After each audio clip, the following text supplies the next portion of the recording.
शंकर के शिवलिंग को बनाने के लिए मिट्टी कहाँ की होना चाहिए, किस जगह पर बनाना चाहिए, मिट्टी में कैसा जल मिलाना चाहिए।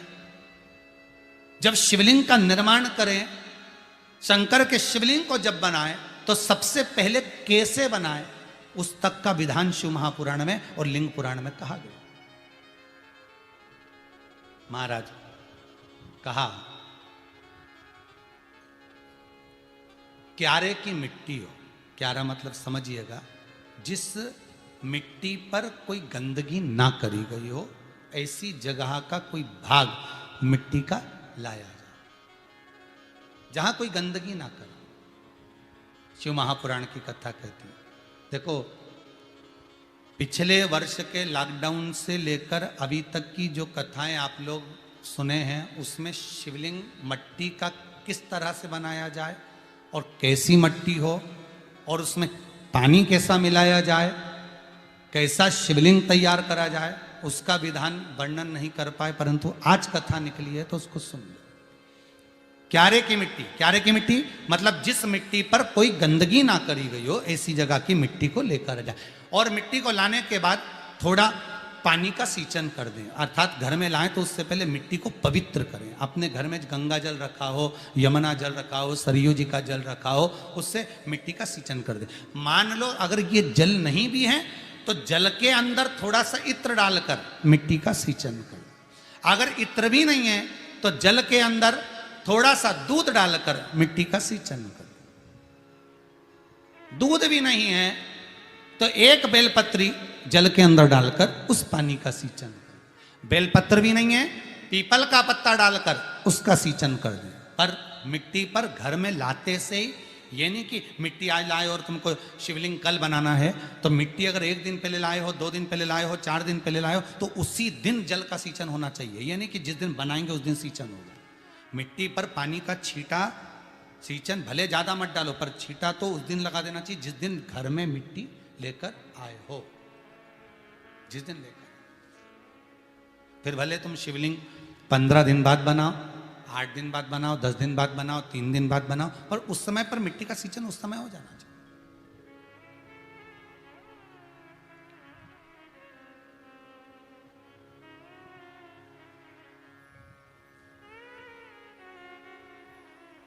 फिर कहा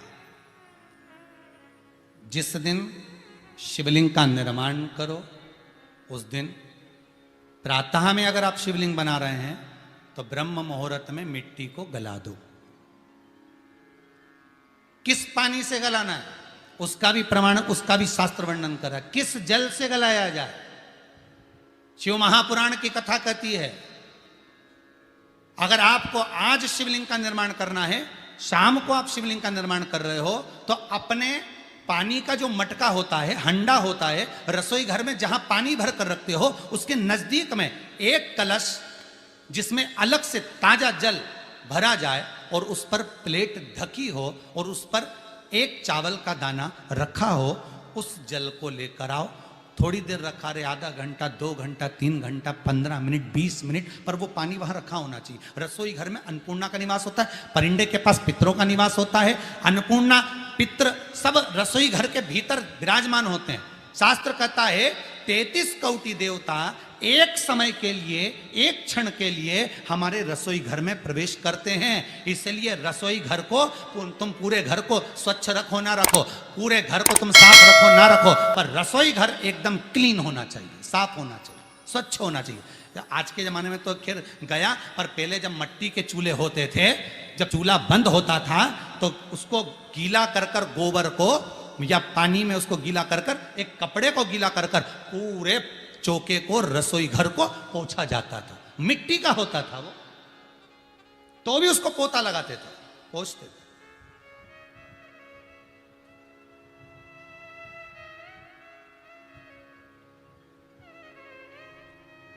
तो पहला क्रम है पार्थिव शिवलिंग का निर्माण। सावन के महीने में अगर आप शिवलिंग बनाते हैं, सोमवार को शिवलिंग बनाते हैं, तो नियम ध्यान रखिएगा महाराज, लिंग पुराण से है ये, इसका नियम ध्यान रखिए।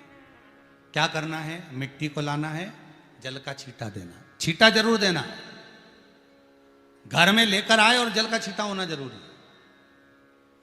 2 दिन तक 3 दिन तक मिट्टी रखी हुई है, और उसके बाद अगर आपने पानी का छींटा नहीं दिया है और आपने डायरेक्ट मिट्टी को गला दिया और उसके बाद बनाया, तो उसका कोई प्रमाण नहीं। जल का छींटा अवश्य।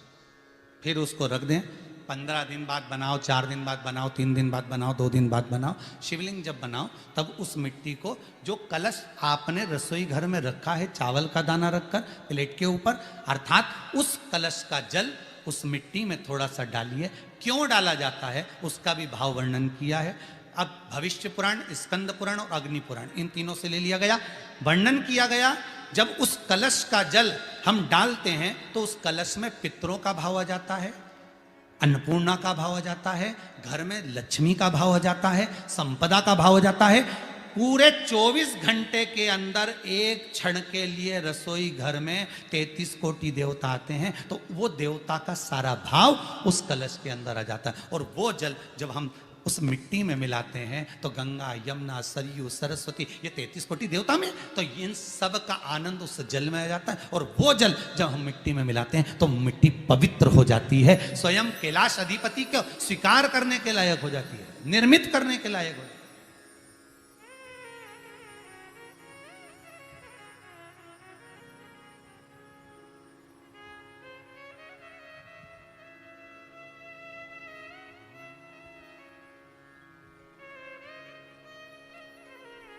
शिवलिंग का निर्माण।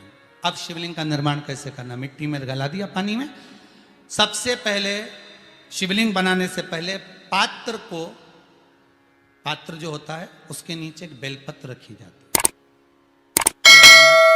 एक बेलपत्र शंकर को झेलने के लिए कोई साधारण नहीं है पात्र जिस पे झेला जाए। स्वयं गंगा शिव की जटा में, और आप शंकर के शिवलिंग का निर्माण कर रहे हो, कोई साधारण नहीं हो सकता। स्वयं आप विदेश्वर संहिता के अंतर्गत पढ़े कि ब्रह्मा और विष्णु, ब्रह्मा ऊपर जा रहे हैं, भगवान विष्णु नीचे जा रहे हैं, तो पता नहीं कर पा रहे कि यहां चरण कहां पर और शीश कहां पर है, उसको जान ही नहीं पा रहे।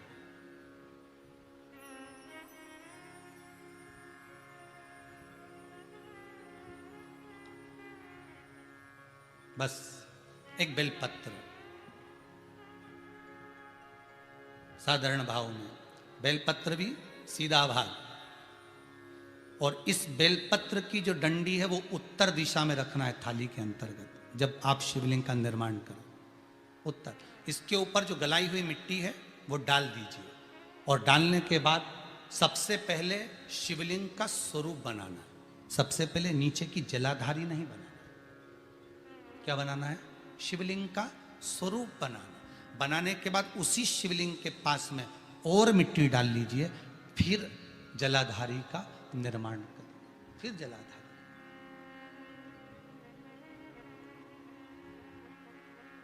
शिवलिंग जलाधारी निर्मित हो गई।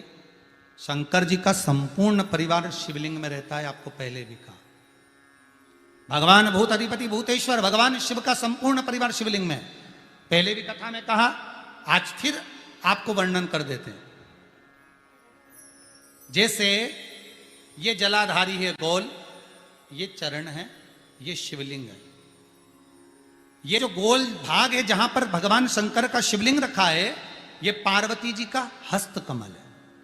जहां से पानी नीचे गिर रहा है, इसके राइट भाग में श्री गणेश जी का स्थान, लेफ्ट भाग में श्री कार्तिकेय जी का स्थान। बीच में जो एक मोटी सी लाइन होती है जलाधारी में, वो पार्वती जी के सुंदर पुत्री अशोक सुंदरी का स्थान। शंकर जी के ऊपर जो तिकोनी रखी रहती है, उसके ऊपर से जो जल बूंद बूंद नीचे गिरता है, ये जो पानी बूंद बूंद नीचे गिरता है, या आप कलश से जल चढ़ाते हो या आप श्रृंगी से जल चढ़ाते हो, तो ये जो पानी गिर रहा है, ये शंकर भगवान की 5 पुत्रियां, जया, विषहरा, शामरी बारी, दौतली और देव, ये शंकर जी की 5 बेटी, 5 पुत्री। कार्तिकेय भी है, गणेश भी हैं, अशोक सुंदरी भी है, शंकर जी की 5 बेटियां भी हैं, शंकर भी है और पार्वती भी। अर्थात शिव जी के परिवार में आपको गणेश जी की पूजन अलग करने जाने की जरूरत नहीं पड़ेगी, शंकर के परिवार में पार्वती जी की पूजन अलग करने जाने की जरूरत नहीं पड़ेगी, कार्तिकेय की पूजन अलग जाकर करने की जरूरत नहीं है। शंकर का परिवार शंकर के शिवलिंग के साथ में उस जलाधारी में संपूर्ण परिवार शंकर का विराजमान है, संपूर्ण परिवार, कुछ भी नहीं, संपूर्ण और पूरा परिवार है महाराज।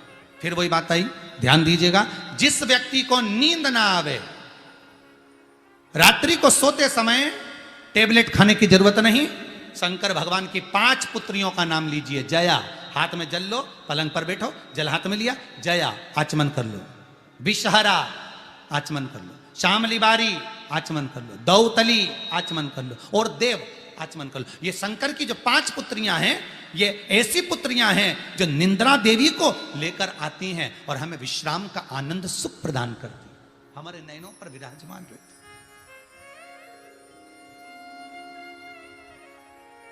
हाँ, यदि विवाह नहीं हो रहा, शादी नहीं हो रही है, बहुत समय से लगन देख रहे हो, शादी नहीं हो रही, बहुत समय से परेशान हो गए कि विवाह ही नहीं हो रहा, हम तो टेंशन में पड़ गए, लड़की 28 साल 30 साल का लड़का हो गया, विवाह नहीं हो रहा, कुछ मत करो। अष्टमी तिथि आए तो अशोक सुंदरी वाली जो जगह है वहां पर हल्दी की 7 बिंदियां लगा दो, लड़का लड़की का हाथ उस बिंदी पर रखवा दो, उसका नाम गोत्र बोलो, उसी हल्दी में उसके हाथ पीले करवा दो और पीपल के पेड़ पर उस हाथ के 5 छापे पड़वा दो, 3 महीने में विवाह पक्का हो जाता है महाराज। उसका इतना, अशोक सुंदरी के उस हल्दी का इतना प्रमाण।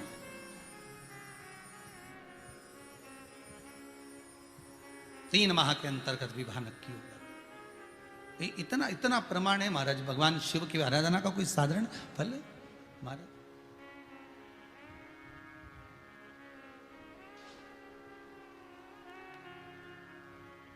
निर्मित करा शिवलिंग। एक बार सब जितने भी टीवी पर बैठे हैं, सम्मुख में कथा सुन रहे हैं, फेसबुक यूट्यूब पर सुन रहे हैं, एक बार साथ में समझें वापिस निर्माण को, शिवलिंग के निर्माण को। मिट्टी लाए, स्वच्छ जगह की, जल का छींटा दिया, रखा। जब शिवलिंग बनाया तो 1 कलश पानी पहले से 2 घंटा, आधा घंटा, 15 मिनट, 20 मिनट पहले उसको रख दिया, उसी पानी से उसको गीला करा। गीला करने के बाद उसका निर्माण सबसे पहले बेलपत्री, बेलपत्री के ऊपर मिट्टी, मिट्टी के ऊपर रखकर शिवलिंग का निर्माण, फिर जलाधारी का निर्माण, जलाधारी का निर्माण और शिवलिंग का निर्माण पूर्ण होने के बाद में फिर बाबा का सुंदर भाव से आप श्रृंगार करें, अभिषेक करें, पूजन करें। और एक बात याद रखना, पार्थिव शिवलिंग का अगर निर्माण करा है तो आपको वो पार्थिव शिवलिंग को रात्रि होने से पहले विसर्जन होना जरूरी है। हाँ, अगर कोई शिवरात्रि का दिन है तो फिर आप पूरी रात रख सकते हो, हरतालिका तीज का दिन है पूरी रात रख सकते हो, बड़ी तीज है, छोटी तीज है, आप शिवलिंग बनाए हो तो आप पूरी रात रख सकते हो, विशेष कोई उत्सव है, श्रावण का महीना है, पूरी रात रख सकते हो। पर बाकी के समय अगर आप शिवलिंग का निर्माण करें तो उसको सूर्यास्त होने के पहले आप उसको नदी में, जल में, जलाशय में विसर्जन करें। बहुत ध्यान दीजिएगा, विसर्जन करते समय जब आप विसर्जन करें, पानी में अपने पात्र को, शिवलिंग को जब छोड़ें, उस समय पर ध्यान दीजिएगा कि शिवलिंग की जो जल की धार है, जिसका उत्तर की ओर जो जल की धार होती है, विसर्जन करते समय वो जल की धार अर्थात वो उत्तर का भाग हमारी ओर होना चाहिए और थाली इस तरह से पकड़ें कि वो भाग हमको जब डालें तो वो भाग हमको दिखे, थोड़ा सा नजर आए पानी में डालते समय। और जब वो थोड़ा भाग दिखता रहे, और जिसलिए आपने शिवलिंग बनाया, जिस कामना से आपने शिवलिंग बनाया है, वो कामना उस भाग को पानी में देखते देखते बोल दीजिए, वो कामना पूर्ण हो जाती है। इसको कहते हैं पार्थिव शिवलिंग का निर्माण करना और उसकी आराधना करना, उसकी आराधना।